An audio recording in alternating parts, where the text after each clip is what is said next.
राणोजी खोत आपल्या ओसरीवर बसले होते. त्यांच्या शेजारी त्यांचा मुलगा पुढ्यात पुस्तके पसरून बसला होता. त्याच्या अभ्यासात लक्ष लागत नव्हते. त्याचे सारे लक्ष गलोल तयार करण्यातच होते. हातात रबराच्या पातळ पट्ट्या घेऊन तो गलोल तयार करीत होता. तेवढ्यात शेजारचे हरिबाबा पवार काठी टेकत आले. त्यांची चाहूल लागताच राणोजी खोत म्हणाले, "या मालक, कसं काय येणं केलं?" हरिबाबांनी सुस्कारा सोडला आणि काठीचा आधार घेत बैठक मारली. राणोजींनी पुन्हा विचारले, "कसं काय येणं केलं?" हरिबाबा म्हणाले, "तुमच्या रामूला घडीभर आमच्याकडे पाठवून द्या, थोडं काम आहे." "पाठवून देतो, काही काळजी करू नका."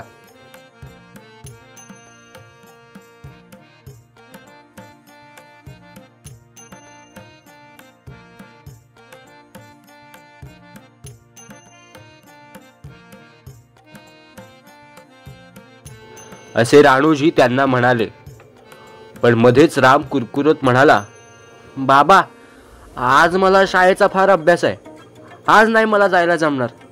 यावर राणोजींनी आपल्या मुलाला मध्येच अडवून म्हटले, "अरे, अभ्यास करच, पण आज थोडं कमी खेळ." राम वडिलांच्या धाकात होता. तो काही बोलला नाही. थोड्या वेळाने हरिबाबा निघून गेले.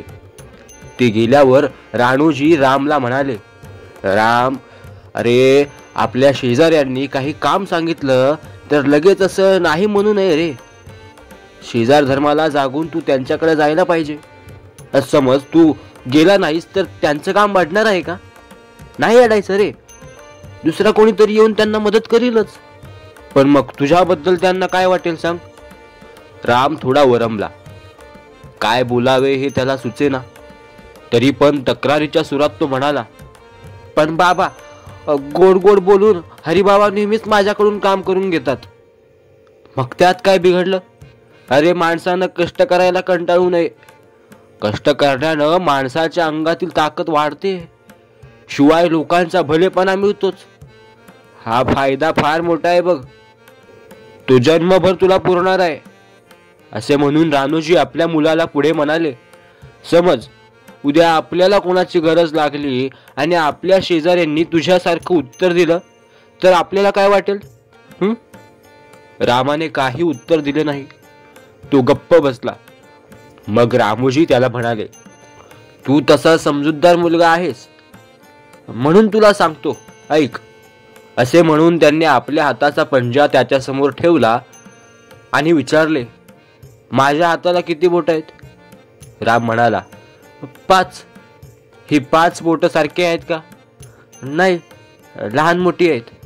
यावर राणोजी हसले आणि म्हणाले, "अरे, ही आपल्या हाताची 5 बोट सारखी नाहीत, पण ही 5 बोट मिळूनच हाताचा पंजा झालाय की नाही? हा, तसं पाहिलं तर प्रत्येक बोट आपल्या परीने स्वतंत्र आहे.